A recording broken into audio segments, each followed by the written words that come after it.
Hello everyone, welcome to CLAT prep. आज है 26 of the June 2025 और जैसा कि आपको पता है हम डेली न्यूज एनालिसिस करते हैं, फैक्चुअल एनालिसिस करते हैं और उसके बाद 20 क्वेश्चंस की प्रैक्टिस भी करते हैं। तो चलिए उसी सीक्वेंस को कंटिन्यू करते हैं। आज कौन सा दिन है? तो आज है 26 ऑफ द जून। पहला क्वेश्चन हमारे सामने, digital payment intelligence platform that is DPIP is an initiative of which institution. किस इंस्टीट्यूट का ये इनिशिएटिव है? तो याद रखना reserve bank of India RBI का ये इनिशिएटिव है। ठीक है, RBI कब बना होता है आपका? 1935 में। ठीक है, यंग हिल्टन कमीशन की रिकमेंडेशन के बाद। पहले ये एक प्राइवेट रेगुलेटिंग बॉडी था, अभी हमारा सेंट्रल बैंक ऑफ इंडिया है। इसका नेशनलाइजेशन हमने 1949 में किया होता है। ठीक है, सिंपल सा याद रखना। चलते next. From which academic year will CBSE implement the two-term board exam system for class 10th? ये भी हमने एडिटोरियल में डिस्कस किया था कि जो 10वीं क्लास के बच्चे हैं उनके लिए जो नेक्स्ट सेशन शुरू होने वाला है 2026 वाला, उस एकेडमिक ईयर से क्लास 10th में 2 बार एग्जाम होंगे। घबराओ मत, 2 बार एग्जाम का मतलब ये नहीं है कि 2 बार एग्जाम 6-6 महीने में होंगे, नहीं। एक बार जैसे फरवरी में हो गया और एक बार उसके बाद 2 महीने बाद हो गया। अगर आपके पहले एग्जाम में लगता है कि आपको कम नंबर स्कोर किए थे आपने, आप इंप्रूव करना चाहते हो, तो फॉर इंप्रूवमेंट पर्पज आप दोबारा से अप्लाई करो। ठीक है, आप उसमें लगभग 3 सब्जेक्ट उसमें अप्लाई कर सकते हो। उसके बाद अगर आपके नंबर बढ़ जाते हैं तो आपके नंबर बढ़े हुए मान लिए जाएंगे। अगर कम हो जाते हैं तो घबराना नहीं है, जो ज़्यादा नंबर होंगे वही मान लिए जाएंगे। फेल्ड स्टूडेंट के लिए स्कीम नहीं है। ठीक है, तो सिंपल सा याद रखना, हमने इसको डिस्कस कर लिया था अच्छे से एडिटोरियल में।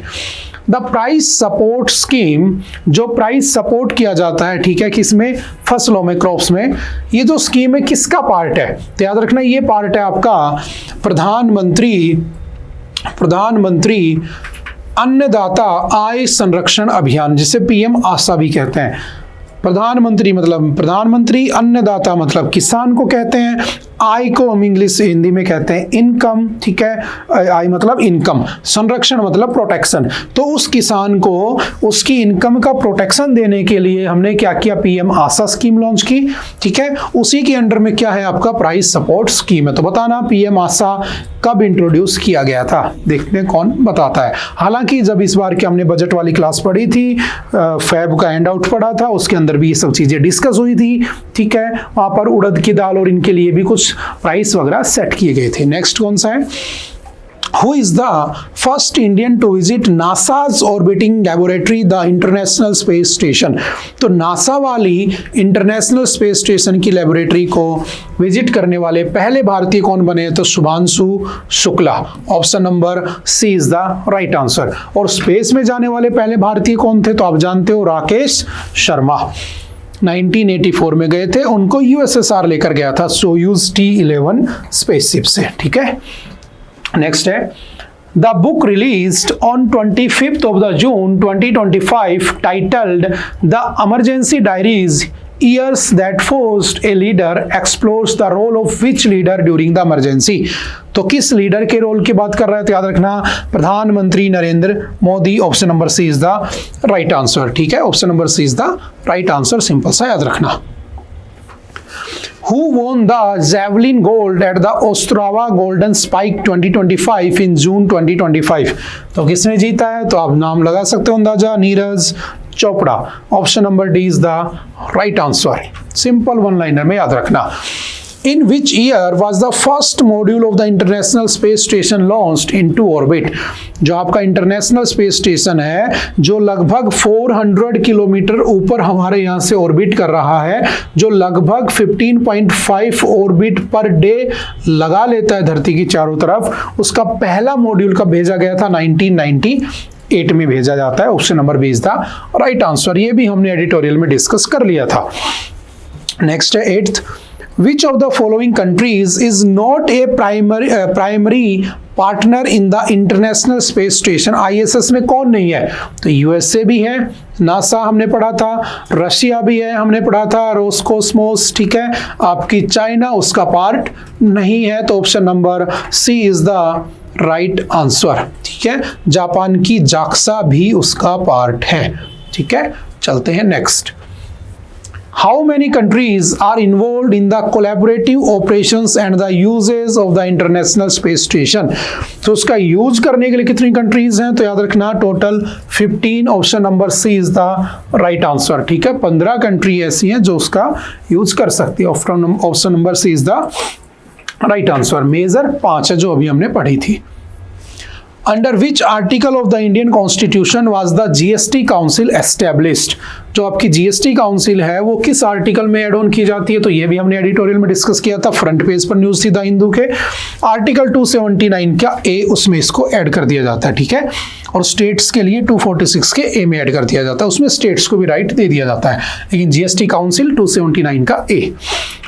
When was the GST council officially formed, कब बनी होती है, तो याद रखना ये इनेक्ट हुई थी 1 जुलाई 2017 को, बट ये ऑफिशियली कब बनी होती है, तो 12 सितंबर 2016, क्योंकि इसका जो कॉन्स्टिट्यूशनल अमेंडमेंट हुआ था 101 वो इनेक्ट कर दिया जाता है। ठीक है, तो option number C is the right answer. Who is the chairman of the GST council, कौन चेयरमैन होता है जीएसटी काउंसिल को चेयर कौन करता है, गवर्नर नहीं, प्राइम मिनिस्टर नहीं, union finance minister is the right answer. Option number C is the right answer. ये भी हमने डिस्कस कर लिया था एडिटोरियल में। Which constitutional amendment introduced the goods and services tax in India? Bharat में कौन इसे इंट्रोड्यूस करता है, तो याद रखना 101st कॉन्स्टिट्यूशनल अमेंडमेंट, ठीक है, के द्वारा इसको लाया जाता है 2016 में। 2017 में इसको इनेक्ट कर दिया जाता है।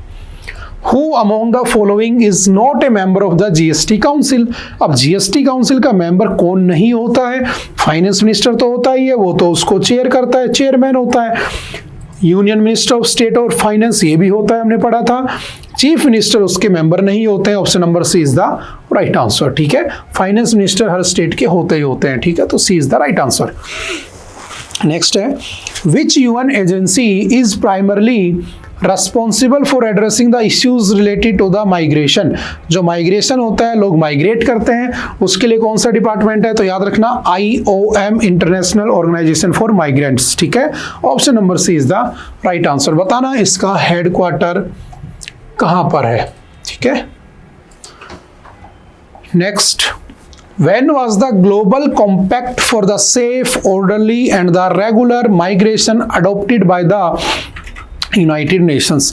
यूनाइटेड नेशंस के द्वारा safe, orderly and the regular migration कब अडॉप्ट होता है, तो याद रखना 2018।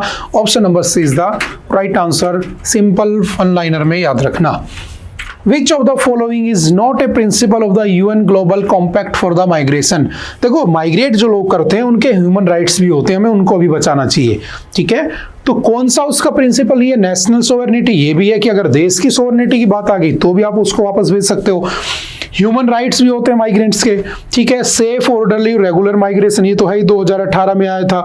ठीक है, तो क्या नहीं है, क्रिमिनलाइजिंग ऑल अनडॉक्यूमेंटेड माइग्रेंट्स। अगर किसी माइग्रेंट के पास अगर डॉक्यूमेंट नहीं है तो उसे क्रिमिनल डिक्लेयर कर देना, ये गलत बात है, ऐसा नहीं होना चाहिए। ठीक है, in which year will India mark the 50th anniversary of the declaration of the emergency? तो कब हुआ है, 2025 में। ठीक है, कल ही के दिन कितने साल हो गए थे, 50 साल हो गए थे पूरे। Next, when was the central board of secondary education established? कब बना होता है आपका CBSE? तो सिंपल याद रखना 1929 में बना था। आगे चल के इसका नाम CBSE, ओरिजिनल जो CBSE वो 1952 में कर दिया जाता है। पहले राजपूताना वाला जो एरिया है राजस्थान का, उस वाले रीजन के लिए बना होता है सेकेंडरी एजुकेशन, बच्चों की एजुकेशन के लिए। Which year has the Indian government targeted to eliminate the liver related disease? जो आपकी लीवर की डिजीज हैं, ठीक है, उनको कब तक टारगेट किया गया है उनको खत्म करने के लिए? तो याद रखना 2030। ये भी हमने लास्ट एडिटोरियल डिस्कस किया था जिसमें हम हेपाटाइटिस की बात की होती है। ठीक है, हेपेटाइटिस जिसे कह देते हैं। ठीक है, option number B is the right answer. चलते नेक्स्ट। ओके, आई थिंक आज के लिए इतना ही था। आई होप कि आपको बातें समझ में आई होंगी। फिर भी अगर किसी तरह का कोई डाउट रहता है तो आप एनी टाइम आकर मिल सकते हैं, पूछ सकते हैं। ओके, बाय बाय, मिलते हैं दोबारा किसी नेक्स्ट लेक्चर में। Okay, thank you, have a nice day.